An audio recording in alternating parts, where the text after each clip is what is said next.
7장 4절로 12절 405페이지 계속 계시록을 뜨문뜨문 보고 있는데요. 사실 계시록은 쉬운 말씀 아니죠. 그래서 일반적인 해석이 가능한 부분 안에서 여러분들과 말씀을 나누고자 합니다. 자, 7장 4절로부터 12절 시작.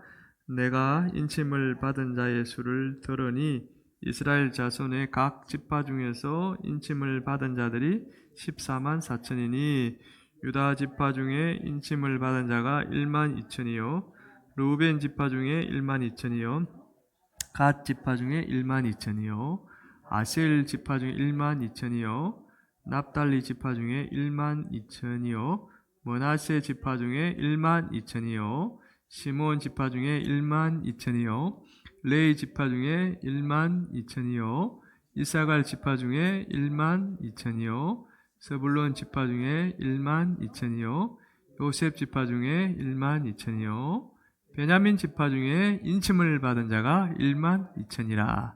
이 일 후에 내가 보니 각 나라와 족속과 백성과 방언에서 아무도 능히 셀 수 없는 큰 무리가 나와 흰옷을 입고 손에 종려가지를 들고 보좌과 어린 양 앞에 서서 큰 소리로 외쳐 이르되 구원하심이 보좌에 앉으신 우리 하나님과 어린 양에게 있도다 하니 모든 천사가 보좌와 장로들과 내 생물의 주위에 서 있다가 보좌 앞에 엎드려 얼굴을 대고 하나님께 경배하여 이르되 아멘. 찬송과 영광과 지혜와 감사와 존귀와 권능과 힘이 우리 하나님께 세세토록 있을지어다. 아멘 하더라. 아멘. 아멘이 나오니까 또 아멘 하니까 이상하다, 그죠? 자, 예수의 흔적이란 제목으로 말씀을 전할게요. AD 95년경이죠, 그죠? 요한은 예수님으로부터 계시를 받습니다. 그것을 기록한 책이 요한계시록인데요. 그 4장에 보면은 사도 요한이 천국에 들어가는 기적을 체험하게 됩니다. 천국을 이렇게 경험하는 환상이라고 할 수 있겠죠. 그것을 이제 보게 됩니다. 그랬더니 천국에 보좌에 하나님이 딱 앉아 계십니다. 그리고 하나님 손에 두루마리가 딱 오른손에 들려 있는데 7개 인으로 이렇게 실이 되어 있고요. 그리고 주변을 보니까 내생물도 있고 24 보좌가 있고 거기에 장로들이 앉아 있고 또 앞에 수정 같은 바다도 있고, 그죠? 그런 것들이 있었지 않습니까? 우리 몇 번의 요한계시록 지금 말씀을 보면서 천국의 그 환경을 쭉 이렇게 살펴봤죠. 근데 오늘 또 천국에 또 한 무리의 또 군중들이 있는 걸 보게 되어집니다. 그 누굽니까? 4절에 볼까요? 시작. 내가 인침을 받은 자의 수를 들으니 이스라엘 자손의 각 지파 중에서 인침을 받은 자들이 14만 4천이니. 누가 있습니까? 천국에? 예수 믿고 구원받은 증거로 인침을 이마에 인이 찍힌 사람들이 있었습니다. 그러니까 뭐 보좌에 하나님도 계시고 24장로, 내 생물 그죠? 그리고 뭐 환경을 보면은 수정 같은 유리바다 등등. 근데 오늘 또 보니까 이렇게 누가 있느냐? 14만 4천 명. 제가 물어보려고 했는데 대답을 예수 믿고 구원받은 증거로 이마에 인이 찍힌 사람들이 있었는데 그 수가 14만 4천이다. 자, 여기서 이제 이 14만 4천이 문제예요. 이걸 가지고 이제 많은 해석들이 있죠. 몇몇 이단들이 또 이 14만 4천을 가지고 이제 진리를 왜곡하고 이제 사람들을 막 이제 끌어모으려고 하고 있죠. 한번 몇 개 이단만 살펴볼 텐데, 첫째는 뭡니까? 여호와의 정인. 이 사람들은 뭐 지금 다 이 여호와의 정인에 대해서 주장들을 살펴볼 수는 없고, 이 14만 4천 명만 관련해서 이들은 이렇게 주장을 하죠. 여호와의 정인을 믿는 사람 14만 4천 명만 천국에 간다. 이 14만 4천 명, 여호와의 정인을 믿는 사람, 그 사람만 천국에 들어간다. 이렇게 주장합니다. 그러면은 나머지 사람들은 어떻게 될까요? 지옥 가나요? 이 사람들은 또 그렇게 이야기합니다. 이 천국에 간 14만 4천의 이 여호와의 정인의 통치를 받으면서 이 땅에서 산다. 그러니까 14만 4천 명만 천국 가고 나머지는 이 땅에 그대로 있으면서 이 사람들의 통치를 받게 되어진다. 이렇게 가르쳐요. 그러니까 여호와의 정의는 이제 세상이 종말해서 심판을 받게 되어지면 천국에서 하늘에서 왕노릇하는 여호와의 정인 계급이 있고 여호와의 정인의 지배를 받으며 땅에 사는 낮은 계급의 사람들로 이 둘로 나눠진다. 이렇게 주장을 하죠. 그러면 여러분 이게 성경에 이런 주장이 있습니까? 성경에 세상이 종말하면 두 계급이 이렇게 생긴다는 그런 말씀이 있나요? 이게 틀렸죠. 이 말은 이들이 지옥의 존재를 인정한다는 겁니까? 부인한다는 겁니까? 부인하는 거죠. 지옥은 없어요. 그냥 14만 4천 명 천국 가고 나머지는 이 천국 간 사람들이 지배를 받으면 이 땅에서 산다. 이렇게 되는 거죠. 근데 여러분 성경은 세상 끝날 우리가 세상에 살았던 믿음의 행위대로 반드시 심판을 받게 되어지고 천국과 지옥 둘 중에 하나로 보내진다. 그렇게 말씀하지 않습니까? 우린 그걸 믿죠. 근데 여호와의 정의는 지옥이 없다. 이렇게 두 계급으로 나눠진다. 그래서 빨리 믿고 14만 4천 명이 안에 들어가라. 이제 이렇게 이야기하죠. 계시록 20장 13절 시작. 사망과 음부도 그 가운데서 죽은 자들 내주매 각 사람이 자기 행위대로 심판을 받고. 자기 행위대로라는 것은 믿음의 행위입니다. 그러니까 믿음이 있는 사람 없는 사람 믿음이 있다 하면은 진짜 믿음인지 아닌지를 다 이렇게 하나님이 판단하신다는 거죠. 하나님이 주신 성경을 똑같이 보는데도 왜 여호와의 정의는 말도 안 되는 이런 주장을 할까? 그 이유가 뭡니까? 간단하죠 뭐. 지옥이 없다고 믿어야 죄를 지으면서도 마음 편하게 살 수 있기 때문이죠. 지옥이 없다고 해요.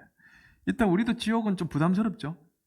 근데 지옥이 없다라 아예 면죄부를 줘버리니까 아무리 뭐 잘못 살아도 지옥 가지 않으니까 얼마나 마음이 편하겠어요.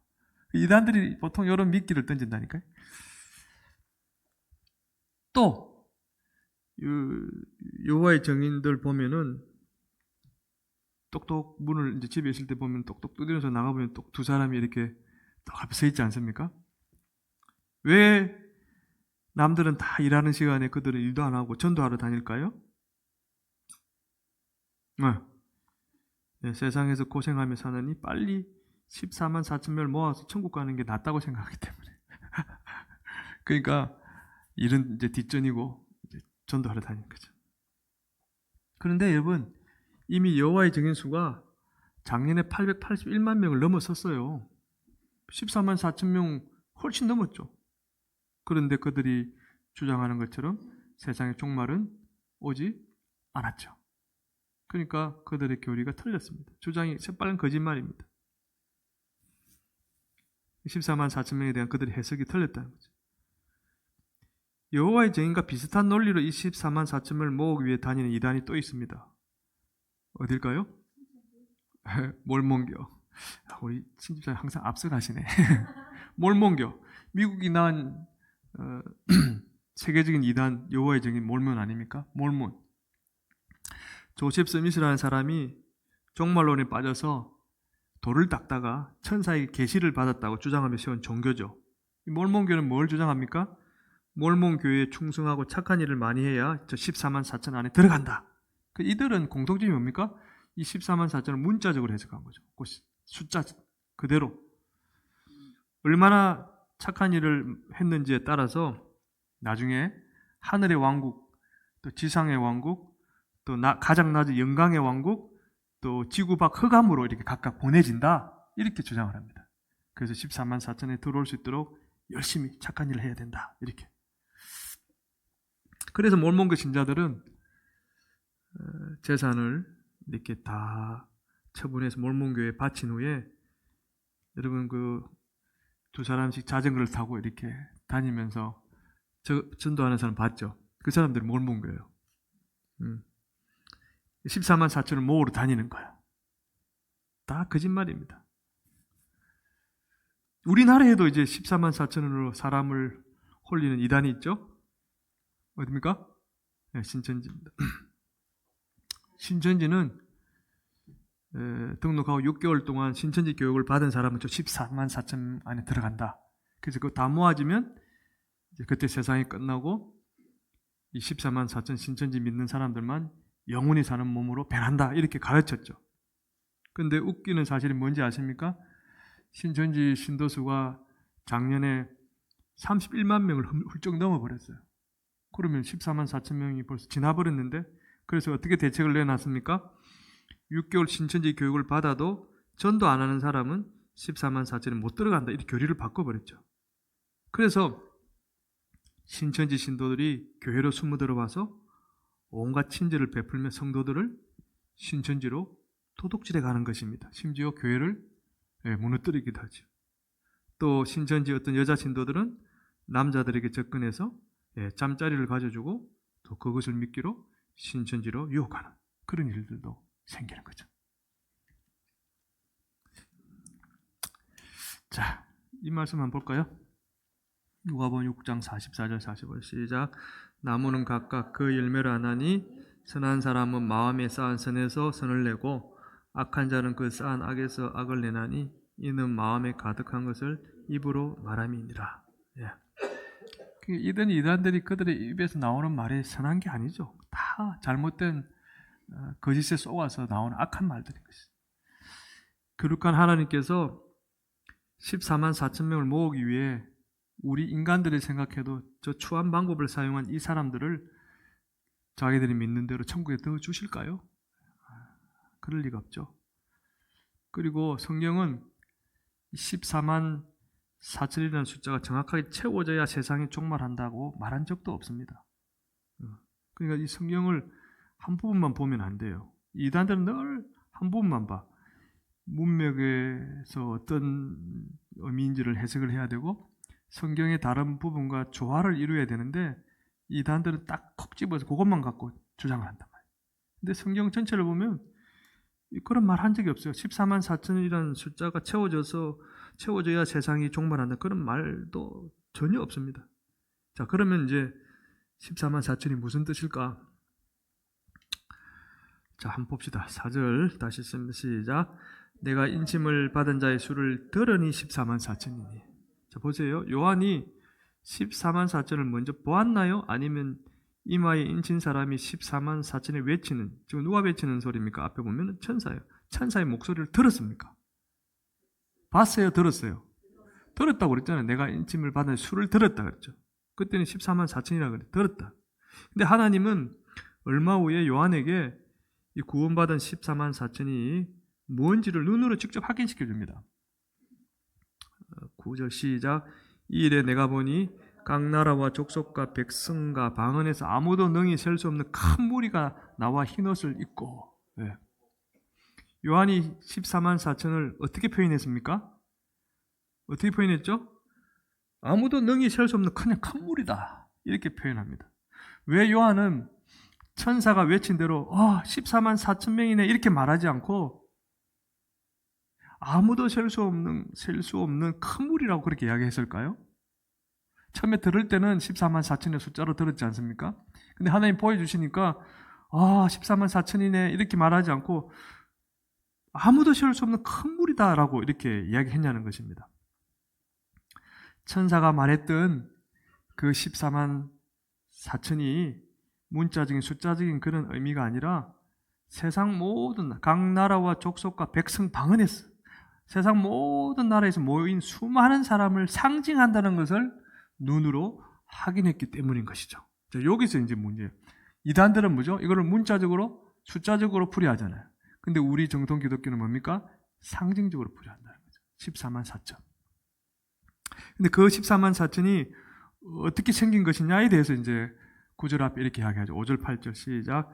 유다 지파 중에 인침을 받은 자가 1만 2천이요 루벤 지파, 갓 지파, 아셀 지파, 납달리 지파, 므낫세 지파, 시므온 지파, 레위 지파, 이사갈 지파, 스불론 지파, 요셉 지파, 베냐민 중에 인침을 받은 자가 1만 2천이야. 각 12지파에 각각의 12,000명씩이 꼭 나오니까 그게 합치니까 얼마요? 14만 4천이다. 이렇게 14만 4천의 그 출처를 이렇게 밝힙니다. 그러니까 성경은 이 14만 4천이 이스라엘 12지파에서 나왔다. 지금 이렇게 말씀하시는 거죠. 자, 그러면 이 말씀이 이스라엘 민족만 천국에 들어간다는 뜻입니까? 이스라엘 12지파에서 나왔으니까.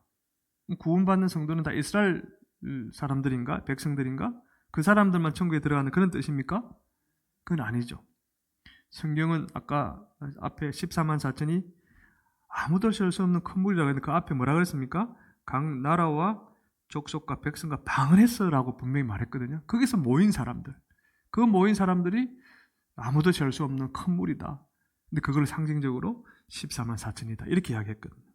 그리고 곰곰이 생각해 보면 예수님도 공생의 기간 동안에 유대인들을 우선적으로 대상으로 복음을 전했지만 예외적으로 이방인들에게도 친히 복음을 전하셨어요. 구원을 허락하셨어요. 백부장에게도 구원을 허락하셨고 그 외에 또 가나안 여인이라든지 이런 몇몇 이방인들에게 친히 복음을 전하셨습니다. 그러니까 이스라엘 12지파는 하나님이 구원의 샘플로 이스라엘 백성을 선택했던 것처럼 하나님이 선택해서 천국에 넣어주는 다양한 사람들을 상징하는 거예요. 이스라엘 지파는 육적인 12지파의 개념이 아니라 영적인 이스라엘 12지파를 이야기하는 거야.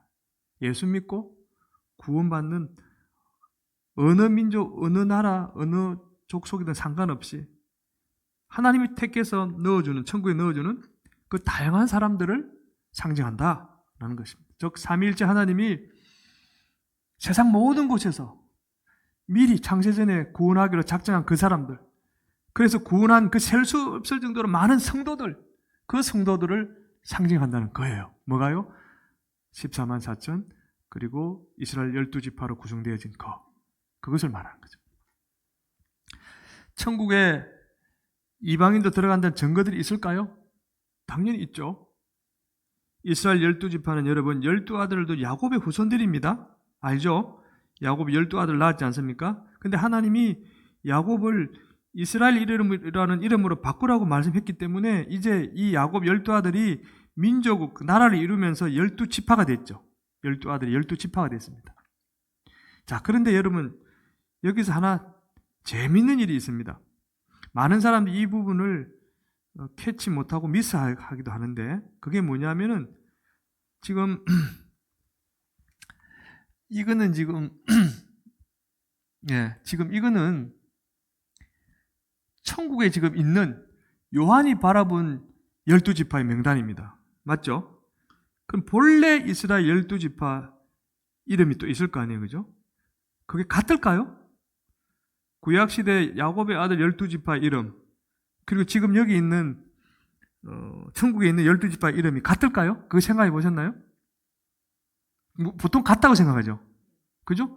근데 같지 않아요. 본래 이스라엘 12지파는 이거죠. 역대상 2장 1절이죠. 시작.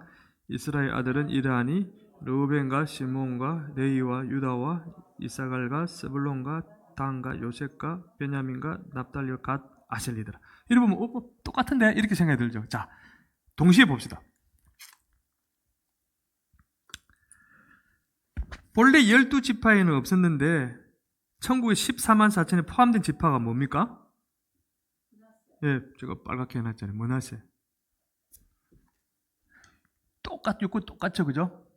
여기까지 똑같습니다. 그런데 므낫세가 딱 여기 없던 므낫세가 난데없이 들어갔어요. 므낫세는 누굽니까?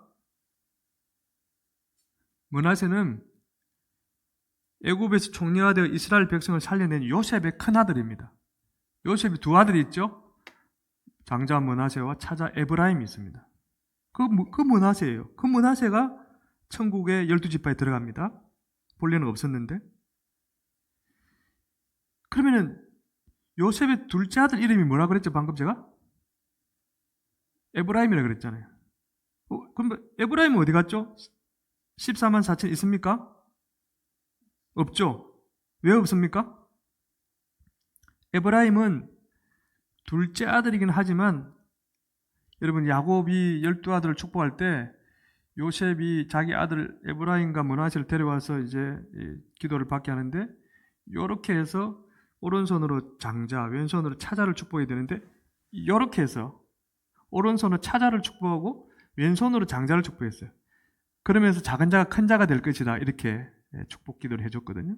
그래서 이 에브라임이 차자로 태어났지만 오히려 장자의 역할을 해서 아버지 에브라임의 그 장자로서의 역할을 하게 되어집니다.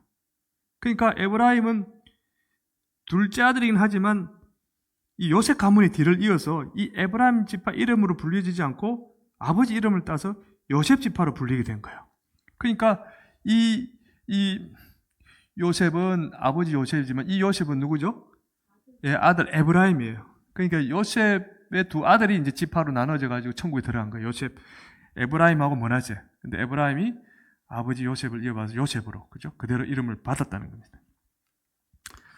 자, 므낫세와 에브라임이 순수 혈통으로 유대인입니까? 아니잖아요. 제가 방금 말씀드렸잖아요. 요셉이 애굽에서 낳은 아들이거든요. 이방인 제사장의 딸과 결혼해서 낳은 아들인데 반은 유대인이고 반은 이방인, 혼혈입니다. 14만 4천에 반은 이방인인 이 므낫세와 에브라임이 들어있다는 건, 예, 굳이 따지자면 이방인도 구원받고 천국에 간다 하나의 증거일 수 있습니다. 그런데 결정적으로 바울도 이렇게 이야기해요.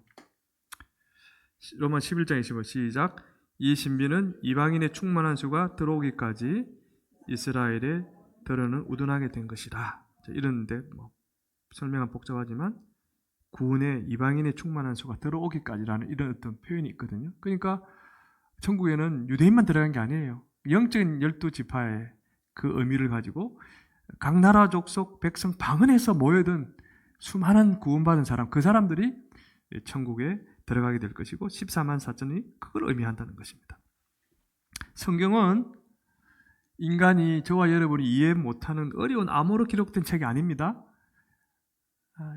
인간이 정확하게 이해하고 믿을 수 있게끔 성경을 자세히 보면 성경이 성경을 증명해 주면서 쉽게 해설해 놓은, 또 해석해 놓은 하나님의 말씀이죠. 그래서 성경은 한 글자도 의미 없이 적어 놓은 게 없습니다.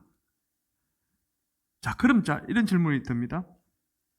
왜 요한은 14만 4천 12지파 이름을 다시 일일이 이렇게 적어 놓았을까? 그냥 12지파라고 하고 각 지파에서 12,000명이다라고만 해도 되는데 다시금 무언가를 확인하고 싶은 의도로 이름을 아까 5절에서 8절 다 적어놨지 않습니까? 왜 적어놨느냐? 자, 오늘 제가 이것이 이제 여러분에게 드리고 싶은 말씀인데, 천국에 들어간 14만 4천 12지파 이름과 땅에 있었던 12지파 이름을 비교해서 한 지파가 빠졌어요. 그 지파는 천국에 들어갔다 못 들어갔다? 못 들어갔다. 그럼 뭐죠? 지옥으로 떨어졌다. 그걸 확인하라는 거예요. 다시 한번 볼까요? 본래 12지파에 있었는데 천국에 들어간 14만 4천에서 사라진 지파, 어떤 지파죠? 예, 단이죠, 단. 본래 여기 12아들 지파거든요. 근데 14만 4천의 12지파는 아까 요셉은 그렇게 해서 나눠졌고, 이 단이, 그 다음에 단이 있어야 되잖아요. 그게 없어졌어요. 여러분 이거 아셨나요? 혹시? 잘 몰라요, 사람들. 그냥 12지파 같을 거라고 생각하고 씩 지나가면서 이 차이점을 놓칩니다. 왜 단지파는 천국에 못 갔을까? 못 간 거예요, 지금. 다른데 단지파 안 나옵니다. 분명히 본래 12지파는 단이 들어갔어요. 근데 천국에 14만 4천에 이른 영적인 12지파에는 단지파가 없어요.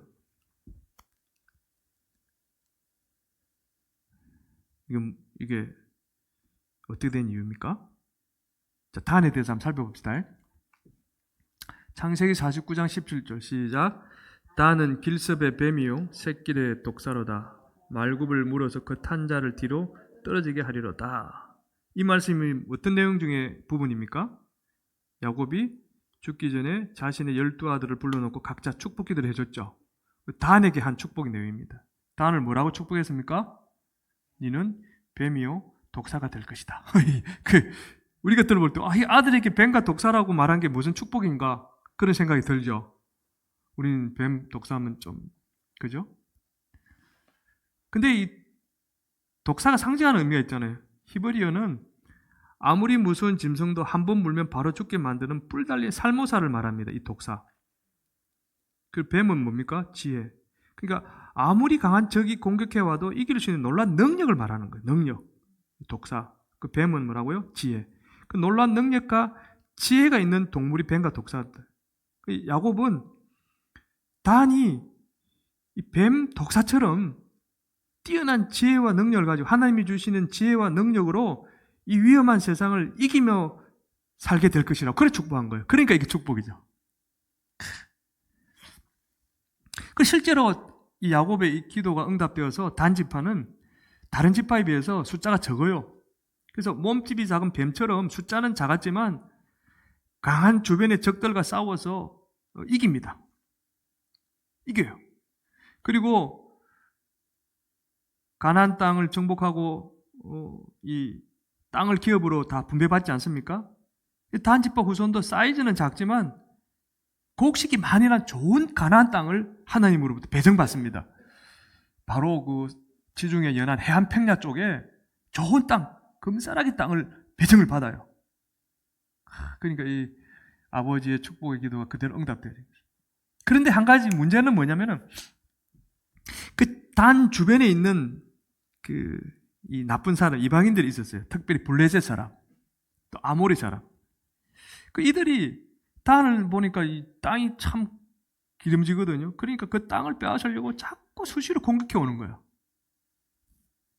단 지파는 한 번도 아니고 계속 이렇게 괴로움을 당하는 게 너무 싫었어요. 지긋지긋했어요. 그래서 저 적들이 없는 곳에서 좀 편하게 살고 싶다. 이런 생각이 들어서 그들이 어떻게 했냐면 하나님이 주신 이 기업 땅을 버려버리고 그들 마음에 드는 북쪽의 한 성읍 라이스라는 성읍으로 이사를 가버립니다. 그리고 그 성 이름을 단으로 바꿉니다. 여기가 단이다. 이렇게. 이게 본래 단입니다. 이 지중해 연안의 해안 평야의 기름진 땅이죠. 근데 이 블레셋이 있고 또 아모리 사람들이 자꾸 공격을 하니까 정말 싫다. 그래서 하나님이 준 땅을 버리고 이 북쪽으로 라이스라는 성을 이제 공격해서 자기 거로 만들고 그걸 단으로 여기가 단이다. 이렇게 이제 자기들이 임의로 바꿔버린 거예요. 단 지파가 저 북쪽 단에서 행복했을까요? 예, 경제적으로 육체적으로는 안전하고 행복했습니다. 더 이상 자신들을 괴롭히는 사람도 없고 숫자가 그렇게 많지 않으니까 먹고 사는데 그건 불편함이 없었습니다. 그런데 몸은 편하고 안전했을는지는 모르지만 그들의 영혼은 점점 하나님을 떠나가기 시작했어요. 그게 뭐냐면 그곳에서 우상을 섬기고 또 하나님을 대신해서 그것을 하나님으로 착각하고 엉뚱한 신앙생활을 했다는 겁니다. 쉽게 말하면. 그래서 하나님의 은혜로 사탄을 이기는 지혜와 능력을 받았지만 자신의 안락을 위해서, 쾌락을 위해서, 현재의 삶을 누리기 위해서 오히려 사탄에게 종노릇하는 뱀과 독사로 변해버린 것이죠. 힘을 잃어버린 거예요. 영적인. 그게 어디에 있냐면 이거죠. 사사기에 보면 알아요. 18장 3절 시작.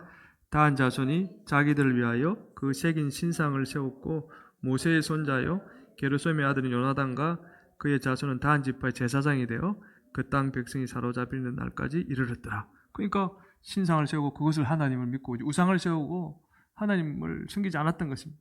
그리고 제사장은 아론의 후손들만이 되는 건데 아론의 동생이긴 하지만 모세의 후손들을 그들은 하나님이 제사장으로 세운 후손들이 아니지 않습니까? 근데 임의로 제사장을 세우고 자기 마음대로 이제 자기가 편한 대로 신앙생활 하는 거야. 그래도 우리는 난 하나님을 잘 믿고 있습니다라고 이제 그렇게 착각했던 거지. 자, 하나님은 단 지파에게 정리합니다. 사탄이 지배하는 세상을 이길 수 있는 지혜와 능력을 선물로 주셨습니다. 엄청난 복을 받았죠. 하나님은 작지만 수고한 만큼 복받는 기름진 땅도 선물로 그들에게 주셨습니다. 그 땅 대단한 땅이죠. 다른 데는 사실 산지고 척박한 곳이라서 농사도 안 되는 곳입니다. 그런데 해안 평야에 딱 알짜배기 땅을 딱 받았지 않습니까? 하나님이 엄청난 축복을 주신 거예요. 비록 주변에 이방인들이 있어서 적들과 싸워야 했지만 그래도 그들이 하나님만 똑바로 의지하면 100번 싸워도 100번 이기는 그런 기쁨과 감격을 누릴 수 있도록 하나님이 지켜주셨어요. 그런데 이 다한 지파는 좀 더 편하게 살아보겠다는 그런 마음으로 하나님을 버리고 그들이 원하는 땅으로 떠나버린 거예요. 그래서 예수 믿다가 아이고 정말 이것도 하지 마라 저것도 하지 마라 귀찮고 싫다 아이고 나 모르겠다 하고 세상으로 다시 돌아간 거하고 똑같다는 거예요. 그랬더니 어떻게 됐습니까? 예, 하나님 대신 사탄에 걸려 살다가 14만 4천에 못 들어가고 지옥으로 떨어진 거예요. 그래서 결국은 천국에 있는 12지파 명단에서 제외되신 거예요. 자, 이 말씀 보면은 히브리에서 이 말씀이 또 기억 안 날 수가 없겠죠? 6장 4절 6절 시작. 한번 빛을 받고 하늘의 은사를 맛보고 성령에 참여한 바 되고 하나님의 선한 말씀과 내세의 능력을 맛보고도 타락한 자들은 다시 새롭게 하여 회개하게 할 수 없나니 이는 그들이 하나님의 아들을 다시 십자가에 못 박아 드러내놓고 욕되게 함이라. 다한 지파가 상징하는 것처럼 하나님의 능력, 독사 같은 그 능력, 그죠? 독사가 주는 그 상징적 의미, 또 하나님의 그 지혜, 뱀이 상징한 지혜, 그거를 다 받고 처음에서도 좀 더 편하고 풍족하게 살려고 하나님을 떠나는 사람, 버리는 사람은 천국에 들어간다, 못 들어간다? 못 들어간다는 분명한 사실을 이야기하고 있는 것이죠. 왜냐하면 사랑하는 아들 예수님을 십자가에 못 박으면서까지 구원해 준 그 하나님의 사랑을 사실은 배신한 거예요. 이거는. 내가 어떻게 너희들을 위해서 어떻게 내 아들을 어떻게 했는지를 너희들은 모르느냐? 하나님은 그에게 그렇게 말씀하실 거예요. 전지전능하신 하나님이 주는 복이 부족하다고 판단하고 하나님이 필요 없다고 무시해서 하나님을 모욕했기 때문에 이거는 신약적으로 말하면 성령 해방죄를 지은 거예요. 하나님을 거부해버린 거예요. 그러니까 그들이 당연히 천국에 들어갈 수가 없었던 것이죠. 자, 그런데 저와 여러분 중에도 오늘날 많은 크리스찬 중에도 단 지파처럼 14만 4천에 못 들어갈 사람이 생길 수 있다는 거, 우리 이걸 통해서 한번 생각해 봐야 되지 않을까요? 왜 무섭게 협박하냐고. 저 협박 안 합니다. 이 안에는 나도 들어갈 수 있어요. 그러니까 이 세월의 흐름 속에서 우리가 다시 한번 내 영혼이 깨어 있는지를 한번 보자는 거죠. 그게 중요한 겁니다. 협박이 아니고 사실인 걸요. 뭐 성경의 내용을 저는 전할 뿐입니다. 왜 그렇습니까? 왜 이게 협박이 아니고 우리에게 영적으로 유익이 되는 말입니까? 지금 사탄이 우리를 단 지파처럼 살게 만들어서 지옥으로 끌고 가려고 호시탄탄 유혹하고 있기 때문이죠. 여러분 믿습니까? 그러니까 베드로가 목을 삼킬 자를 찾기 위해서 우는 사자같이 마귀가 돌아다닌다는 그 말이에요. 그러니까 내가 지금 뭐 교회 다닌다고 해서 내가 영적으로 긴장하지 않고 끈을 놓아버리면 안 된다는 거예요, 실은. 사탄이 우리를 어떻게 유혹합니까? 한번 볼까요? 오늘 내용을 비추어서 하나님이 주는 복이 모자란다고 우리로 하여금 불평하게 만듭니다. 하나님 믿어도 내가 하는 일이 왜 이 모양이지?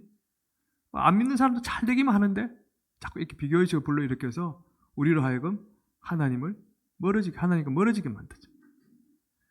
또 미련하게 예수 믿으면서 손해보고 살지 말고 세상에서 편하게 풍족하게 사는 방법을 찾아봐. 이렇게 살지만 뭐 하는 거야? 이렇게 때로는 속삭이죠. 자꾸 우리를 부추깁니다. 야, 개미처럼 일해서 언제 잘 살아보겠냐? 작게 수고하고 한 방에 돈 버는 일을 한번 찾아봐. 이 사행심을 조장하죠. 그리고 우리에게 자꾸 이 마귀가 속삭이는 거죠. 속삭이는 게 아니라 그런 마음을 자꾸 불러일으킵니다. 우리가 힘들어하는 문제를 계속 생기게 만들어서 예수 믿으면 좀 나아질 줄 알았더니 예수 믿어도 별 볼 일 없구나 이런 생각이 자꾸 들게 만듭니다. 누가요? 마귀가. 그리고 이렇게 해요. 현재 네가 겪고 있는 상황이 지긋지긋하지 않냐? 차라리 다른 곳으로 도망가 버려라. 새로운 사람과 새로운 인생을 사는 게 낫지? 이게 넘어가서 도망가는 사람들이 많죠. 네, 다 버리고 그냥 몰래. 이 현실적으로 있는 일들이에요, 실은. 우리가 죽는 날까지, 저와 여러분이 이 세상 끝난 날까지 이런 사탄의 유혹을 뿌리치며 살지 않으면 누구도 장담할 수 없습니다. 단지파가 상징하는 것처럼 사탄에게 종노릇하며 살다가 지옥에 떨어질 수 있죠. 이건 너무나 분명한 사실입니다. 예수 믿고 천국에 들어가는 이 14만 4천 명의 몸에는 이 세상에서 예수 믿기 때문에 생긴 상처도 있고 고생한 흔적도 있고 억울해도 괴로워도 참았던 그런 흔적과 눈물 많은 자국들이 반드시 있어야 된다고 성경은 이야기합니다. 바울의 입을 통해서. 갈라디아 6장 17절 시작. 이후로는 누구든지 나를 괴롭게 하지 말라. 내가 내 몸에 예수의 흔적을 지니고 있노라. 진짜 사도 바울은 육체적인 흔적도 있고 영적인 그런 예수님을 위해 핍박받을 때 참아야 했던 그런 흔적들, 그죠? 눈에 보이지 않는 흔적들 너무나 많이 가졌던 사람이 분명합니다. 그럼 그가 이렇게 이야기하는 거예요. 내 몸에 예수의 흔적을 내가 지니고 있다. 저와 여러분이 살다 보면 그런 생각이 문득문득 뜰 때가 있어요. 특별히 일이 잘 안 풀릴 때. 하나님이 내가 사용하는 이 크레딧 카드 회사보다 내 사정을 모르는구나. 그렇죠? 크레딧 카드는 내에 대한 정보를 다 갖고 있죠. 근데 하나님은 이 크레딧 카드 회사보다 날 모르는 것 같아. 섭섭한 마음 들 때. 또 하나님이 이 크레딧 카드 회사보다 혜택을 안 주시는구나. 크레딧 카드는 많이 쌓으면 마일리지 쌓이고 그것 때문에 이런저런 혜택이 있는데 하나님 백날 믿고 해도 내한테 뭐 해주는 게 별로 없네. 그런 생각 든 적 있습니까? 하지만 여러분, 하나님은 어떤 분이십니까? 하나님은 우리를 구원하려고 목숨보다 소중한 아들 예수님을 십자가에 못 박아 죽이신 분이십니다. 있습니까? 여러분, 크레딧 카드 회사 좋아하지 마세요. 우리가 꼬박꼬박 돈을 갚을 때나 좋지. 한 달이나 두 달 연체되면 어떻게 해요? 바로 레이트 피 붙고 노티스 날라오고 그 다음에 카드 모습에 차압하고 우리 목 쥐고 돈 왜 안 내? 돈 안 내? 쓸 때 좋았지? 쓸 때 좋았지? 왜 안 갚아? 라고 우리 목을 흔드는 게 카드에서요. 그죠? 근데 하나님은 우리가 좀 부족하고 하나님 앞에 모자라도 끝까지 참으시고 하나님 앞에만 나오면 다 용서해 주시고 그죠? 그런 자비와 인자심이 풍성한 그런 분이세요. 그러니까 카드 회사하고 비교할 수 없는 분입니다. 그런 분이 내가 좀 일이 힘들다고 우리를 망하도록 내버려 두실까요? 그런 분이 우리에게 나쁜 걸 주시겠습니까? 우리는 어떤 어려움을 당해도 하나님을 의지하는 이 믿음을 끝까지 목숨 걸고 지켜야 되는 것입니다. 그러면 그때 우리에게 저 예수의 흔적이 생기게 될 거예요. 그 흘린 눈물의 많은 자국이 사람들은 모르지만 우리 하나님은 다 알고 계세요. 내가 모욕을 당하고 핍박을 당했던 그때도 참았던 그 인내의 흔적들이 사람은 몰라도 하나님은 다 알고 계십니다. 그래서 나중에 하나님 앞에 섰을 때 그 흔적을 보시고 그 흔적을 말씀하시면서 내가 다 알고 있었다. 힘들었지. 그렇게 우리의 눈물을 닦아주시면서 하나님이 우리에게 합당한 보상을 반드시 내려주실 것입니다. 할렐루야, 아멘. 하나님이 주시는 복에 만족감에 산 흔적이 있어야 저 14만 4천에 들어가는 사람이 될 거예요. 예수의 흔적이 있어야 천국에 들어갈 거룩한 신부가 될 수 있는 것입니다. 예수 믿는 사람이 세상을 지배하는 사탄과 싸워 이겨서 생긴 그 예수의 흔적이 하나도 없다는 것이 말이 되겠습니까? 안 되죠. 저와 여러분에게 그 예수의 흔적이 분명히 있을 것이고 앞으로도 많이 생길 것입니다. 그래서 우리 모두가 저 14만 4천 그 상징적인 그 구원받은 성도의 대열에 다 합류할 수 있기를 주님의 이름으로 축복합니다. 아멘.